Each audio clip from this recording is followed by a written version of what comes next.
আসসালামু আলাইকুম ওয়া রাহমাতুল্লাহি ওয়া বারাকাতুহু। আশা করি আপনারা সকলেই ভালো আছেন। দেখতে দেখতে আমরা রোজার মাঝামাঝি পর্যায়ে চলে এসেছি। এ সময়ের মধ্যেও একদল মুসল্লি, এই সময়টাতেও অনেক মানুষ মসজিদমুখী হচ্ছে না, নামাজ কালাম পড়ছে না, আল্লাহ তাআলার কথাও স্মরণ করছে না। সে সমস্ত লোকদেরকে আমি বলতে চাই, একজন বক্তা বলেছিলেন যে যে রোজা রেখে নামাজ পড়ে না সে যেন নিজের লুঙ্গি খুলে মাথায় পাগড়ি বেঁধেছে। অর্থাৎ তিনি বোঝাতে চেয়েছেন যে লুঙ্গি খুলে যদি কেউ পাগড়ি বাঁধে এই নিয়তে যে তার সওয়াব হবে, কিন্তু লুঙ্গি যে খুলে গেল এ কারণে তার কবিরা গুনাহ হবে, এদিকে তার কোনো খেয়াল নেই।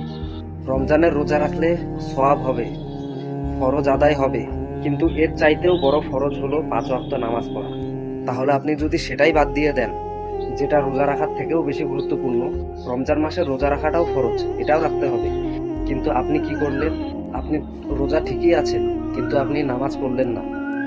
আপনি পাগড়ি পরার গুরুত্বটা বুঝলেন, কিন্তু লুঙ্গি পরার গুরুত্বটা আপনি বুঝলেন না, যেটা তার থেকেও বেশি গুরুত্বপূর্ণ।